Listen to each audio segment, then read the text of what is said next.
Donald Trump has been reelected president of the United States, and one of the biggest questions on many people's minds, certainly in the United States, but even more so in Europe, is what is going to be his policy regarding the Russia-Ukraine war. Is he going to do what he said on his campaign trail and try to bring it into the war, or is he actually going to basically give in to the pressures and just say, we'll just kind of keep muddling along and going forward? I think anybody who's been paying a lot of attention would put very low stock in that. There's many people who do put stock in it, though, or else they want to believe it. And I think that's going to be a continuation that we've seen in many quarters, to where there's a lot of voices and a lot of so-called experts, and definitely a lot of popular and famous people who are going to continue on with their proclivity to see the world the way they wish it would be, or the outcomes that they would prefer, and remain oblivious to the evidence on the ground. We are never going to do that, though. We're going to listen to people's words, because words do matter, but we're going to see how they match up with things on the ground and where things war could be going. And let's go ahead and take a look at this situation here. What has Trump actually said, and what do we think he may do?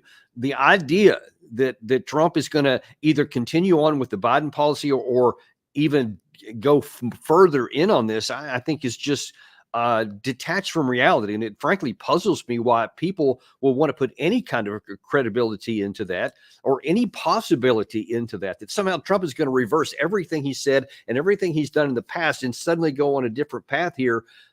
Seems kind of detached from reality. I think that what we're going to discover is that this will put the final nails in the coffin, that this war is going to come to an end. I've been telling you and anyone who's been listening on anything I've been either writing or going on television is saying since the very first few days of the war that it cannot be won by the Ukraine side. They should have made a negotiated settlement long ago, and so much would have been saved for this. No one took that advice at the time. No one in power, in authority. Now there's somebody new in power and authority, and I think based on what he said, you're going to see he's going to make good on this and bring this war to a conclusion one way or the other. But as we're going to see, it's not going to be an easy path, and that Trump is going to run into a number of hurdles, and it's going to be a lot more challenging than he thinks, I think, based in large part about where the path of this war has gone and what actions our current administration and the entire West, you can add NATO into that, has taken this. And it's going to make things a lot more difficult for Trump than he seems to consider. And to kind of underscore this, I'm going to show you what some of the leading voices are saying in the post-Trump election period, and you'll see kind of how they're just having a really hard time divorcing themselves from what has been the case up to this point. First of all, we're going to have General Ben Hodges, who we had on a number of times. We actually had on the show to give his view on some of these things. You're going to see that I mean, we just have to be honest about it. This is just completely detached from reality. What he said here, he was on a web show just a couple of days ago talking about how Biden, we're in this problem because Biden failed to solve the Russian problem. To be fair, the Biden administration wasted, I think, the last several years when we could have had a much stronger, more decisive policy, could have solved the Russia problem for Europe for decades. Instead, we didn't. They took an approach that was appeasement and only prolonged the conflict. And here we are. And here we are indeed. And he says this, and he said some version of it before, that the Biden administration failed to take care of this problem years ago. And of course, he uses this term, which you're going to hear it again in a minute, appeasement. And apparently the definition of appeasement by his telling and all those who agree with him, and by the way, the fact that he keeps going on all these shows and keeps getting invited on by all these different outlets or major news channels in the United States means that people give credibility to what he's saying. That's the reason I'm bringing this up here, not because I have any interest in denigrating him as a person. I don't. But his views are dangerous because they are shared by a great many people. And when you have a lot of people operating on a belief that a certain set of facts are existing, or that a certain set of conditions are real and they're not, then people may back policies that are also unrealistic and aren't going to work. And that's the case here, because consider what he is saying and what many others have said as well. If we had, quote, taken action earlier to solve this problem, Well, what else does that mean other than the West should have gone to war earlier, or that they should have given everything that we had right off the beginning? Not only would that have been a bad idea, it was also impossible.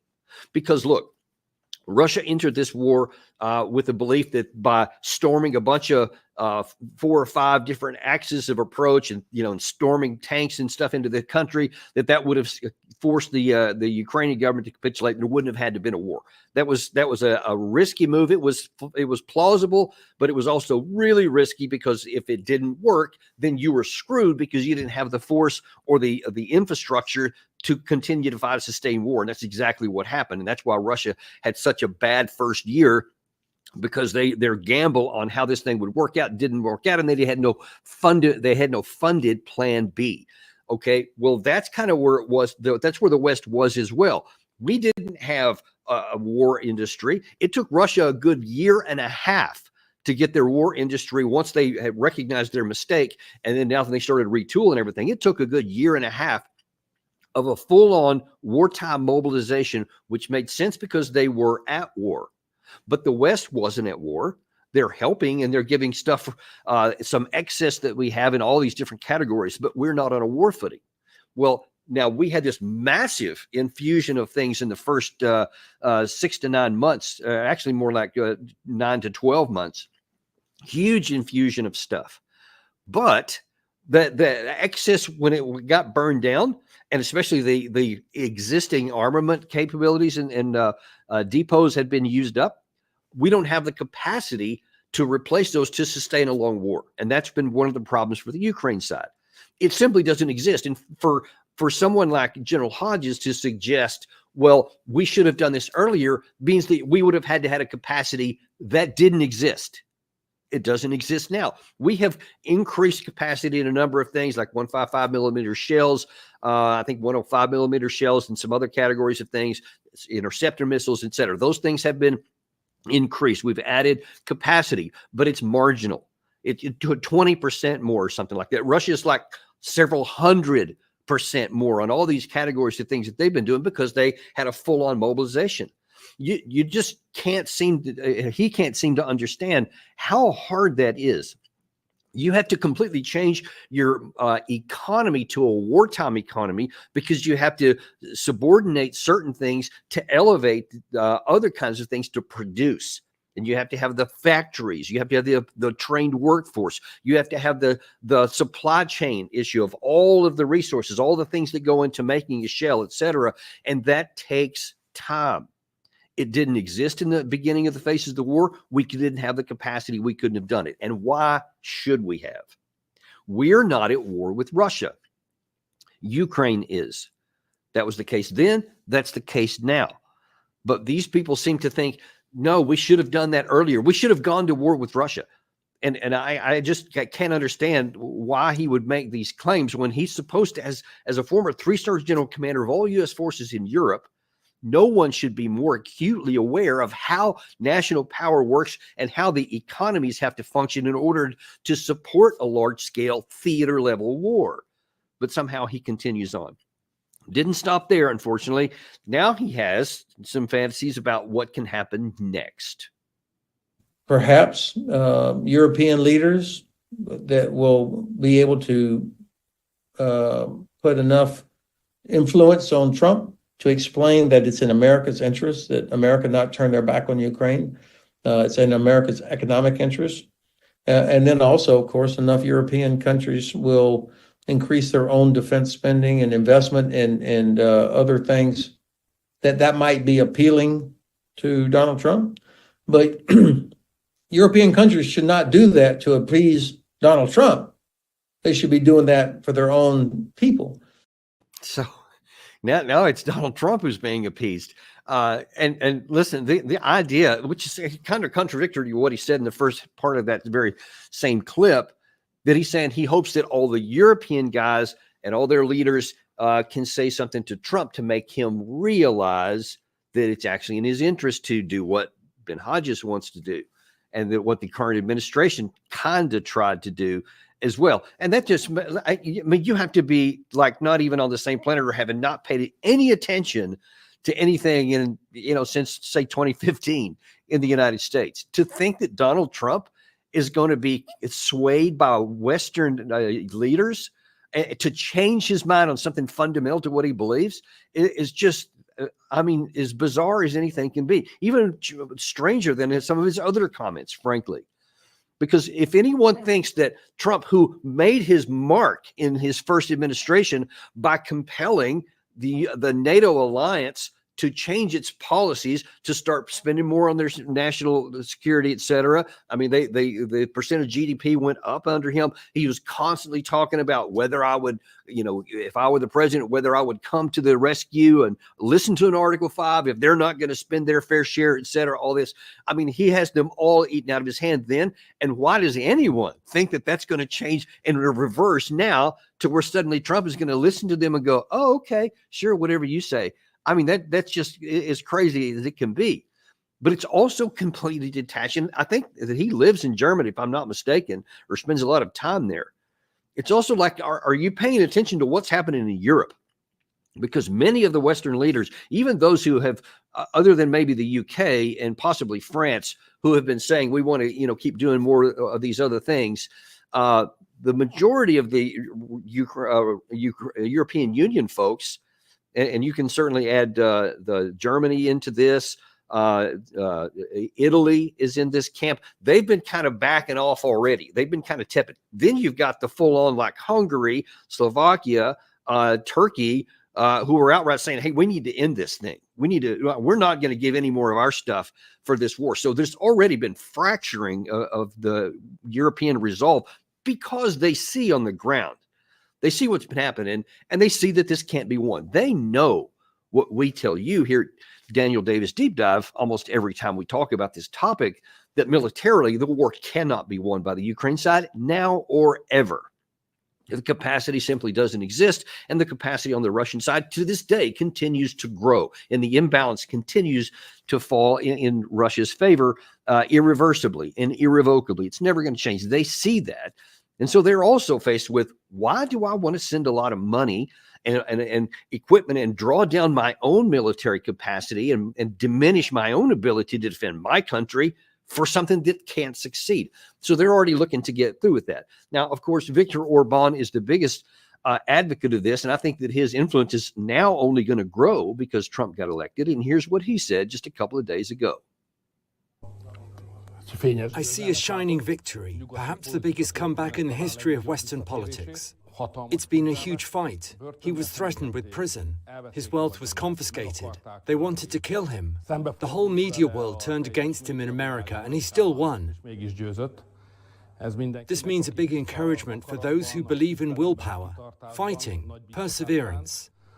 For the world, it means the hope of peace. At the start of the year, we hoped that by the end of the year, the pro-peace forces would be in the majority, and we will defeat the pro-war forces. Now there is a huge chance for this. And if this happens, then the economy can take an upturn, and the US-Hungarian relations can return to the old golden age. We have several plans that we can achieve in the coming years with President Donald Trump. Now, he was talking about his own country, but he also referenced there like similar moves going on throughout Europe. And you may remember, we've covered them here in the past, in months past. In 2024, there was a number of European elections, not the least of which was the European Parliament, that saw a lot of conservative groups move into the fore, groups that were against continuing this war. So really, this election in the United States continues a larger trend that's going on in the Western world. So far from, hey, let's have, some of the liberal European countries influence Trump to move in the direction. It's the other way around. There's a groundswell that's continuing to go on. And I suspect that we'll see that the results of this election, and especially the elevation of Trump and his influence, is going to have the opposite effect. And you're going to see a continuation in Europe of a move to the right. And that's going to be a move away because people are just tired of supporting something that's not going to work. And why should it be any different? But then we move to the United States, back to U.S. proper. And And looking at the mainstream media, of course, you know that they've been behind the Biden administration and all the things that they've been doing in all these different wars here. And even though Trump has now won, they still have not come to terms with some of that.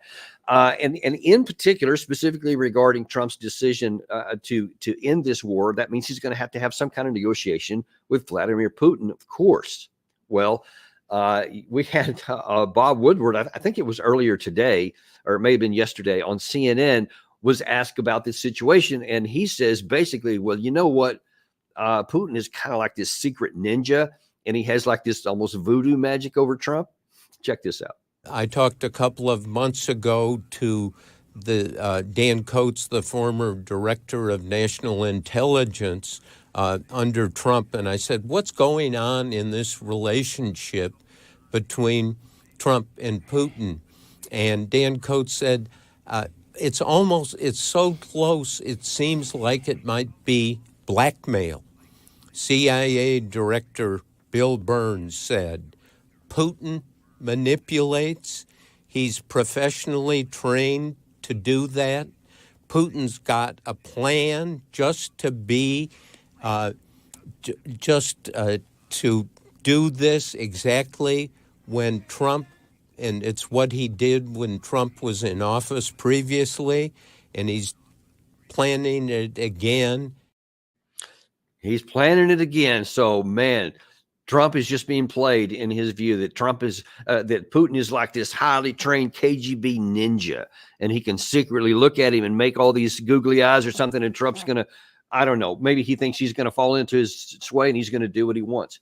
But listen, this just exposes the ridiculousness of the mainstream view in the United States and in the West, really, certainly along like in the UK side is really just as bad. And that they actually think that there is an alternative, like that the only way that this could go bad is if we just, don't show our resolve. We just don't keep going down this path. No idea at all that it's militarily unwinnable. I don't want to repeat it here because I've said it so many times before, but there are very practical, fundamental math problems as to why this can't be won by the Ukraine side. And it doesn't take an expert, or you wouldn't think it was. But then you have to wonder why people that are as ostensibly as intelligent as Bob Woodward and all of the research and the study he's done somehow misses that the war can't be won. So then if anyone wants to talk to Vladimir Putin to come up with some sort of negotiated settlement to end the killing and to end the destruction of Ukraine, a decidedly positive outcome for those who are still alive in Ukraine, he seems to think that only can mean talking to Putin must be that you're under his spell.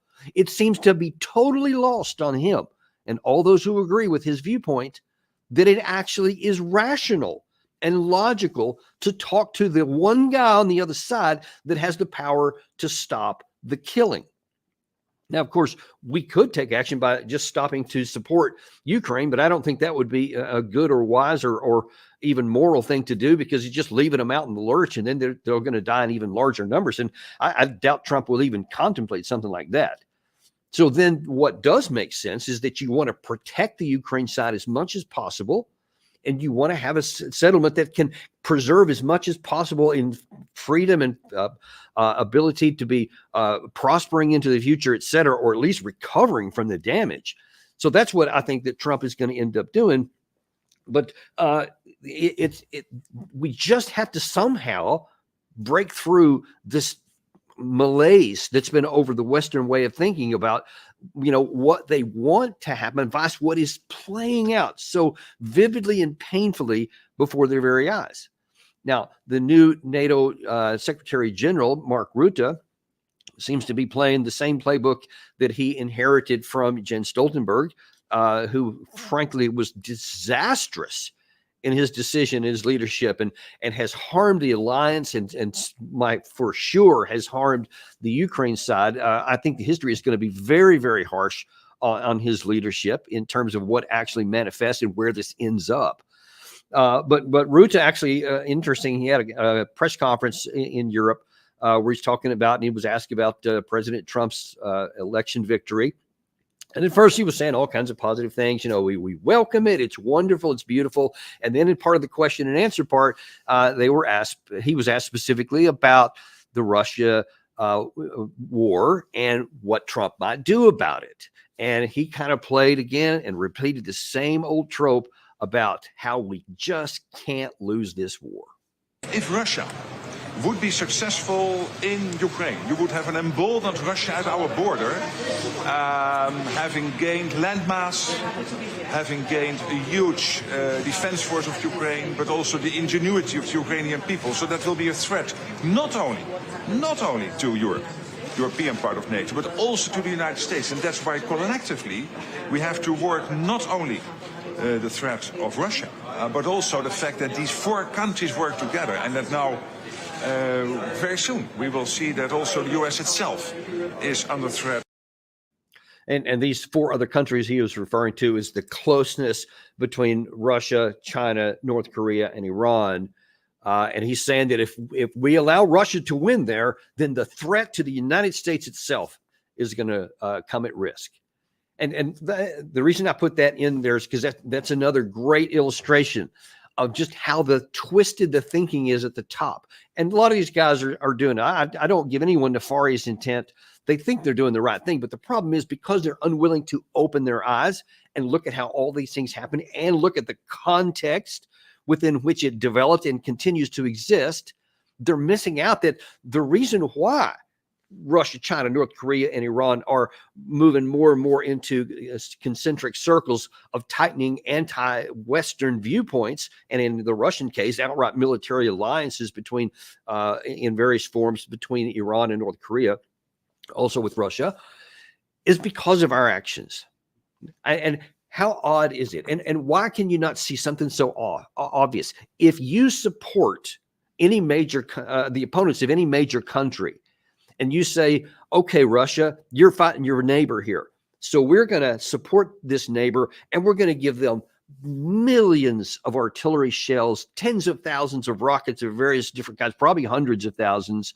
We're going to give them technology. We're going to give them intelligence support, training on the ground, and we're going to give them so many weapons and ways to kill your side and to try and defeat you and to try and weaken you. How strange is it that then they respond and that they do things that are antithetical to your interest, and that you actually act surprised? And many of them go beyond acting surprised and actually say, well, that's the evidence of their nefarious intent because of what they're doing, oblivious to the fact that any normal human being or any normal country is not going to have someone walk up and punch them in the nose, and then when they retaliate, that person who did the initial punching says, aha, see, they're bad guys. Look how violent they are.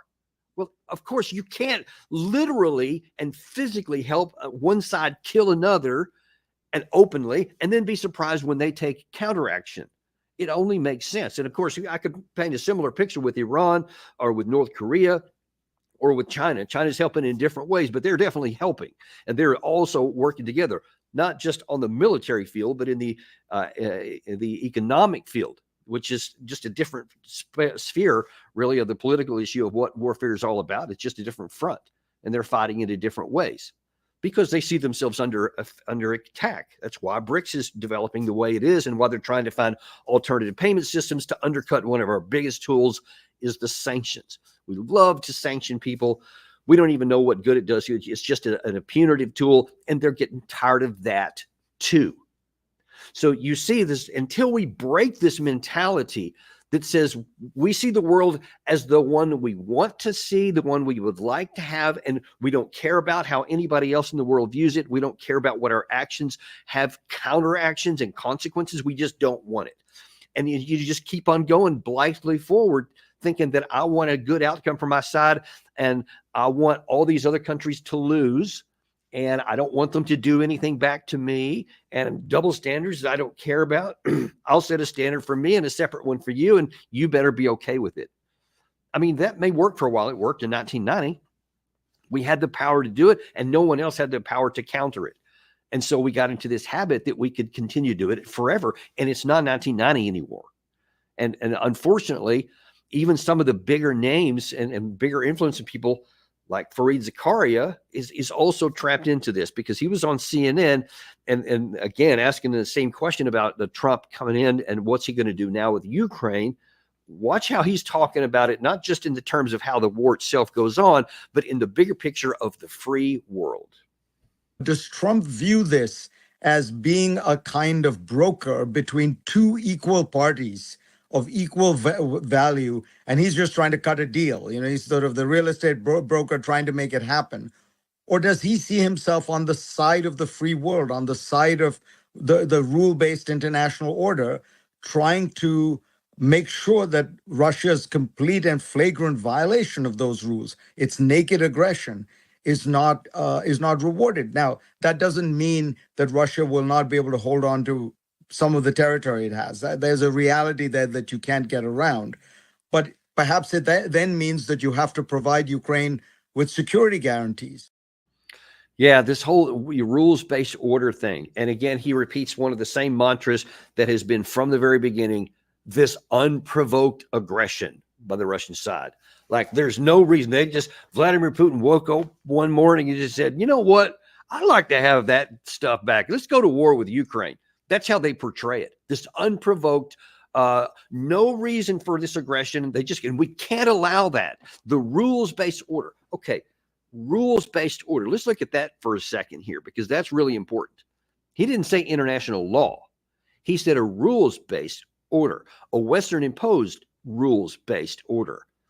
In other words, translating that into reality, we have an idea of how we want things to be from our perspective, for our benefit. And we want everybody else in the world to follow our rules and do what we tell them to do, and then everything will be fine. There'll be peace everywhere.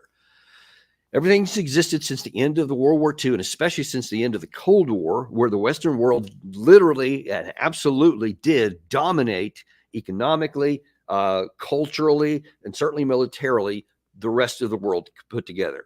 And it was. In the early 1990s, that was a condition.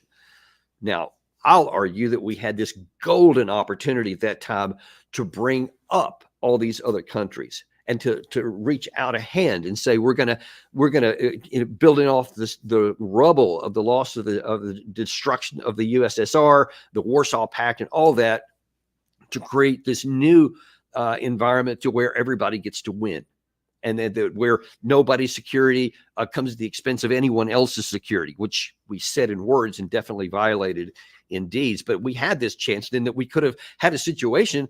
I mean, you could have even theoretically continued to say, hey, which was discussed at the time, by the way, in the early 90s, to bring Russia into NATO. If you had Russia inside NATO and inside this military alliance, whose all this purpose is to ensure everyone's security, then who would the enemy have been? There wouldn't have been one. I mean, can you imagine? Of course, it never went anywhere because too few people said, no, we need an enemy. There's got to be an enemy. And if Russia's inside, then we won't have one. And ergo, why have a NATO? And that's why they wouldn't do it. They felt that it was better to prioritize the completion or the continued existence of NATO over having a benign security environment. That's what happened then. And it's a lot more complicated than that. And it's a lot more messy than that. And there's no easy answers to anything.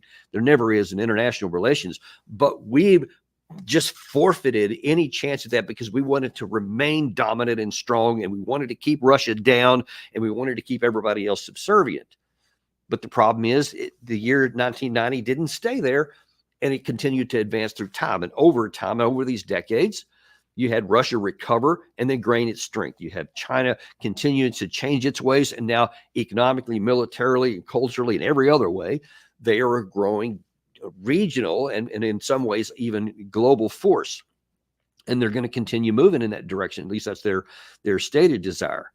But that does not mean that they want to become the next Hitler and try to dominate the world. There's no evidence of that.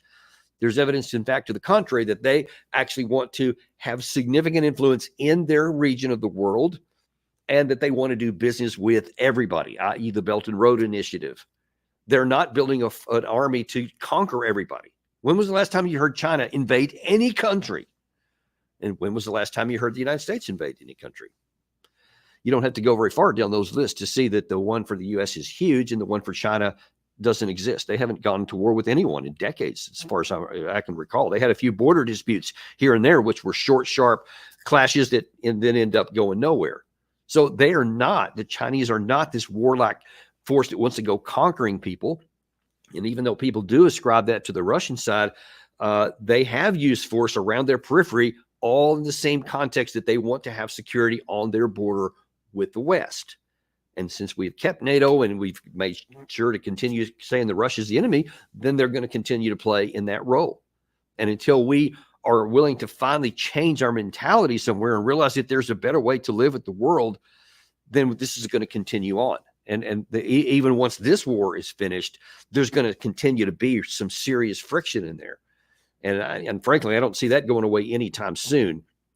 Even if I were made president tomorrow and I could enact any policy that I wanted to, the decades of time that have been spilled up to this point, it would be generation before there would be any chance for where we were, the chance that we had in 1990 again to be realized.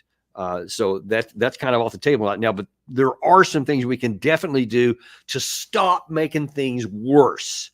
And that's where I hope that this current administration actually will have a shot to do something to break from the patterns that we've been doing and to start moving into a new direction. Now, when you look at what Zelensky wants to do, I've talked to you about what many in the West want to do. Now, let's look at the players themselves. First, we'll look at Zelensky.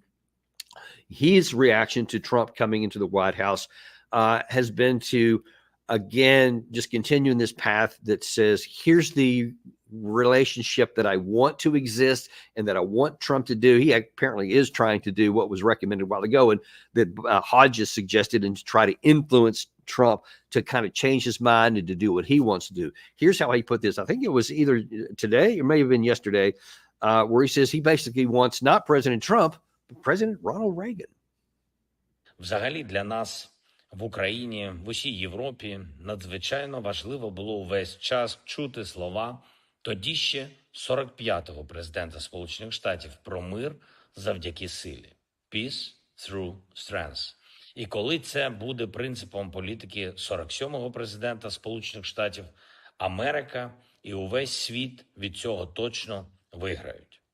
Недаремно так часто тепер згадують Рональда Рейгана. Люди хочуть впевненості, хочуть свободи, нормального життя. І для нас це життя без російської агресії. І з сильною Америкою, з сильною Україною, з сильними і щодо оборони, і щодо економіки, і щодо майбутнього після війни. Ми маємо потенціал для міцнішої співпраці. Це те, що зробить і Україну, і Америку, і увесь вільний світ більш успішним.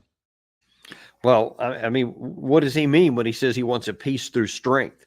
That he wants Trump to come in and provide military power to allow him to defeat his enemy, because that's the only piece that he said. He wants to free himself from Russian aggression.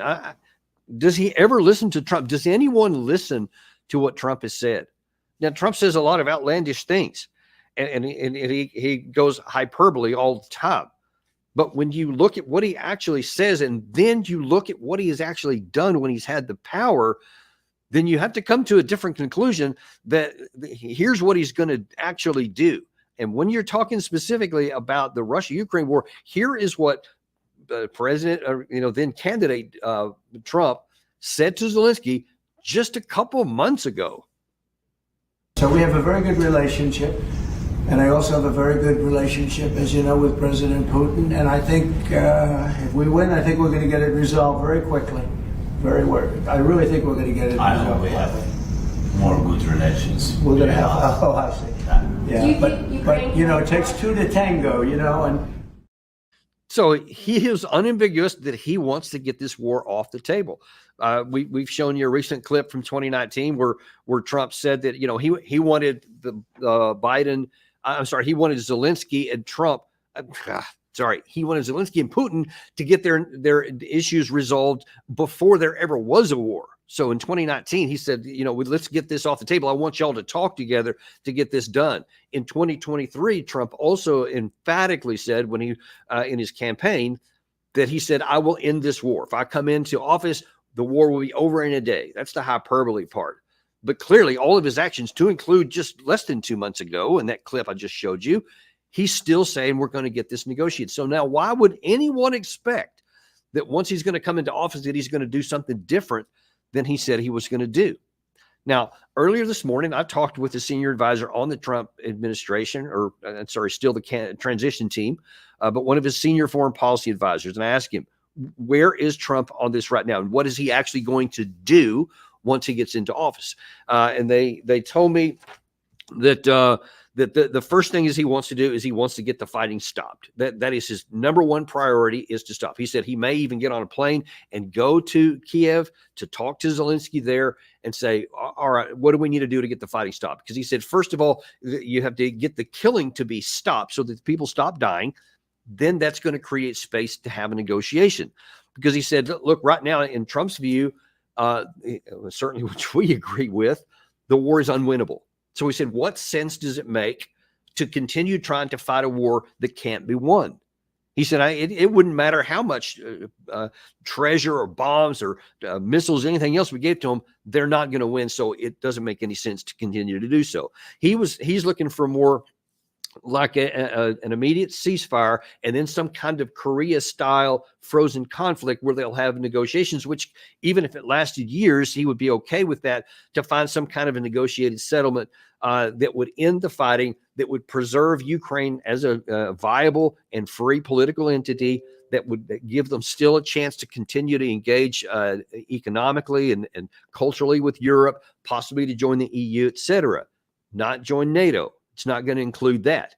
That was one of the reasons why Putin went in, according to Jens Stoltenberg. That was why Putin eventually went to war. So it wouldn't make any sense to try and have any kind of even talk about going into NATO. So I doubt seriously that you'll see any of that as well. But here's the problem, is that now that that's what should have been done a long time ago. You've watched our show at all. You know, we've been talking about that literally since the beginning of our show a year and plus ago. But it wasn't, and instead we kept going down this path. Well, every time we ignored the Russian offer for a negotiated settlement on terms that were progressively worse for the Ukraine side, and the ones this past June were worse, and some of those recently talked about have been worse still. But Putin is continuing and still is saying he's willing to have a negotiated settlement, but on terms that are decidedly worse for the Ukraine side. So Trump may be going in there and wanting to have a negotiated settlement. He may want to freeze the lines along the current line of contact, but it's far from certain that Putin is willing to go down that. Now, here's what Putin himself said not very long ago after Trump had been elected. They were asking him as well, what are you going to say if Trump wants a negotiated settlement? Well, you know, the fact that Mr. Trump, as a presidential candidate, says that he's ready and wants to stop the war in Ukraine, we take that very seriously. Well, I haven't seen his ideas on how exactly he's going to do that, and that is the key question. But I have no doubt that he says that sincerely, and we support that. I'm sorry, I was thinking of a separate comment from Putin. That's something he made in July, this past July, when asked, because Trump was arguing that is what he wanted to do. And so that's what Putin said back at that time. Now, that was also an indication. That's what Putin said in July. And he had just issued, like a couple of weeks before that, I think it was on the 14th of June, this is what his new peace plan was. Well, subsequent to that, that's when Ukraine made that incursion into the Kursk area. And then Putin said, okay, now it's going to be a worse deal. That deal is now off the table. Any next deal that's going to come in is going to be an even worse situation than that for the Ukraine side. So I think that and I've seen actually, I think from Peskov, since Trump has been elected, there have been some signals from the Kremlin that they're still willing to listen to what Trump has to say, et cetera. But from some sources that I've seen on Telegram and some other channels from the Russian side is that they have a very different view of where this war might end. Gary, if you could toss that map up here. This is what's being floated around by a number of Russian outlets, that blue area there on the left is what they think needs to be the rump Ukraine that's left over. And you can see that is way more territory than what they currently possess here. In fact, it's a very small rump left over in Ukraine. And here's the danger. If Russia chooses to, they can ignore anything Trump says, and they can continue to fight the war. And they can say, we're going to take on the ground what we want. Probably the absolute minimum that Putin would even want to have a conversation about is the territory that he mentioned in the June 14th offer, where he said he would be willing to take all of the 4 oblasts that they annexed in 2022, which would require the Ukraine side to withdraw from some of those areas. Because right now, Russia doesn't occupy all those 4 territories that they annexed. So at a minimum, the probably even the beginning point is that Putin is going to require more land than they currently have. So if Trump is wanting to freeze the conflict on the current lines and have some sort of negotiated there, almost like a North and South Korea type situation, like was in their armistice, etc. It's not very, it seems to me actually not very likely that that's going to succeed, because Putin and many in Russia are pushing for even more of this, by the way. That they want even more territory. And you saw there's a number of oblasts there. You may recall, I think it's 5 or 6 months ago, on our channel here, we had John Mearsheimer on, and he speculated even as far back as that it would probably be 8 provinces that eventually go to the Russian side, not just the 4 that had been annexed. And in that map there was even more than 8. So it's very unclear. And here's what is more clear, though, is that Russia has the potential to seize that territory. They have the possibility because they have the men, they have the industrial capacity, they have the ammunition, they have the weapons, and of course now they also have those lines from Iran and North Korea as well to be able to push back and to actually seize by force those territories. So the chance to negotiate a tough but still doable thing with Russia existed this past summer, but the Biden administration and all of the West writ large, certainly NATO, refused to have any negotiations. Now then, Trump, who's coming in saying he's willing and desires to have it negotiated, his hands may be tied, because now Putin may push for more than what Trump is willing to give. And of course, then Trump is going to be in a difficult position to either capitulate to Putin's demands to get the war over with. And that has a lot of political ramifications for Trump throughout his administration. Or he's going to say, okay, then we'll push back more, and we're going to continue giving arms and weapons and whatever. And then the war continues on. But here's the double problem for Trump.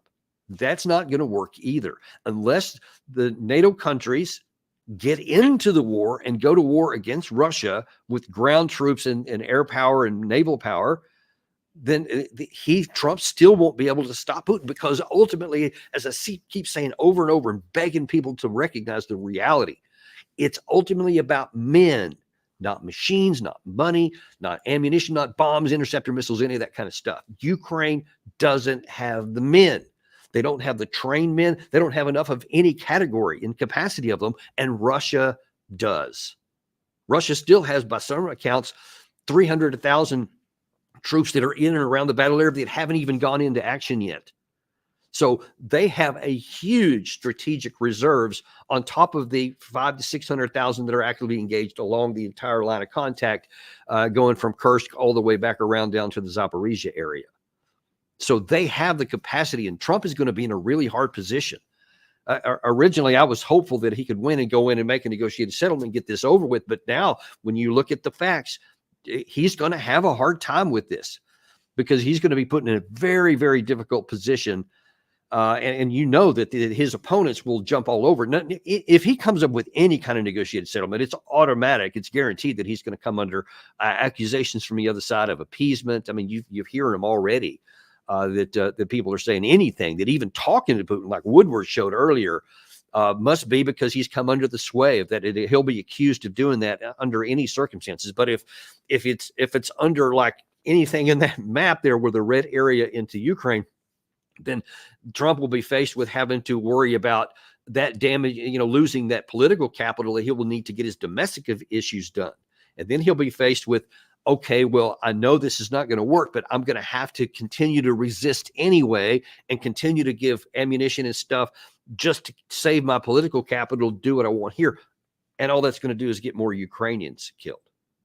Ultimately, really the one person who's in the best position to save Ukraine is the one who's leading Ukraine, and that is Volodymyr Zelensky. And I know that he's under a lot of pressure domestically also. And there are strong elements within the Ukrainian society that also say any talking to Russia at all, any submissions to anything, any capitulation could earn him a death sentence. It's just the harsh reality of it. There are elements within Ukraine that may try to take the president's life if he makes any kind of negotiated deal with Russia, any negotiated deal. But ultimately, you're in a position of power and you've got to do the right thing. It can't be that every leader from Zelensky on down to all the rest of those in the Western Europe worry about how their domestic situation is going to be affected by what they do something, even if they recognize what's right. Because the bill payer for this are thousands upon thousands of Ukrainian people. Already hundreds of thousands have died in a war that should never have been fought and could have been turned off so many times before, but because of political considerations, they kept fighting. The leaders kept fighting, and the people kept dying. And now then their whole economy is absolutely gutted. Their ability to have energy and heat throughout this winter has already been seriously damaged, and it's hanging by a thread. And Russia hasn't been hitting it for a while. And it's unclear exactly why they have withheld that, because they certainly have the capacity. They could have completely knocked it out by now, but so far they haven't. But they could if things don't go in a direction that they want to. And all of this because no one has the political courage to do the right thing and bring this war to an end. It bears repeating because it is so crucial to understand. This war needn't have ever been fought. And anyone who says to the contrary, in my view, is leading people astray, because it wasn't even attempted. That I have heard some people say that, no, you couldn't have made a deal with Putin back then because he wouldn't have honored it. Something, but no one even tried. The only thing they did from, I think it was April of 2021 on forward, where Zelensky first signed that document that said that they were going to take back the Donbass area by force if necessary. And then they started building up forces on the periphery. And then in response, Putin started building up his forces, and we know where it all went from there. If instead there had been said, hey, we're going to apply, any version of the Minsk Accords to where there's going to be political autonomy for the Donbass, but they'll still nominally remain inside of Ukraine, which Putin had been emphatically behind and wanted that to be the case applied from out the beginning. Had we at least tried to put that into effect, it would have been ugly and messy. Putin was accused of not abiding by all the terms of the Minsk agreements, and I'm sure there's some truth to that. And we know for sure that the Ukraine side didn't, and the Western leaders were complicit in that, saying that they never intended for that to happen. So we've punted every opportunity we had to avoid the war, and now hundreds of thousands of people are dead and will never come back. You have generations of people in Ukraine that are going to be needed to try and recover this country, but they're not there. They're gone. Millions more, over 10 million more have fled, probably never to come back, the majority of those. So already the future is so bleak if the war ended today. But how much worse can it get if we continue to go down this path where no one has the political courage to do the hard, right thing? There's so many lives in the balance. And I pray that at some point, somebody will finally break through. And honestly, the best one is Volodymyr Zelensky. And he was happy to give his view about what he thinks that Trump ought to do. Well, I'm going to share my view of what I think he should do. And that is accede to reality, have the best interest of your people at heart, and make the deal that's necessary to end the killing of your people. Come to whatever kind of a conclusion to get the best deal that you can. Use all of the power and the diplomatic power of the entire West, of the United States, European Union, NATO, all of that. They'll help you diplomatically push for a hard deal. There doesn't have to be anything done quickly.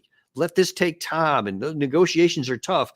But if you can, every bit of territory that you can preserve for your country is something that has a future. and that the people, as bad as it's been harmed now, will have a future. And you can look westward if you want, and you'll preserve that possibility too. That is still open as of today. But like all these other options throughout the last nearly 3 years of war, every time those opportunities are passed, the next deal is worse. And if you finally pass a certain point to where you won't even get a chance anymore and you'll just be militarily defeated, that's what the evidence on the ground says is the options here. I hope and I pray that soon he will do what is needed to save his people and end the killing. Well, thank you very much for tuning in today. We really appreciate it. All these things are evolving as we speak. It's really important to find out really how Trump may do this, but depending on who he puts into these key positions of National Security Advisor, Secretary of Defense, Secretary of State, et cetera. So once we find out how that works out, that'll give us a little bit more idea of what may be coming next. And we're going to be watching that. We'll also be watching what else happens in both Ukraine and in Russia. Any comments that come out there, we'll keep you apprised of all of these. But that's where the situation is as of right now. Be sure to tune in tomorrow at 1 o'clock. We have Colonel Doug McGregor coming on. Always one of our most popular guests here because he's always got great things to say. He's been involved in a lot of things with the Trump administration, or at least some of the transition folks. Who knows? Maybe he'll have some insider info for us. I don't know, but it's always going to be good. Tune in tomorrow, 1 o'clock, and we will see you then on Daniel Davis Deep Dive.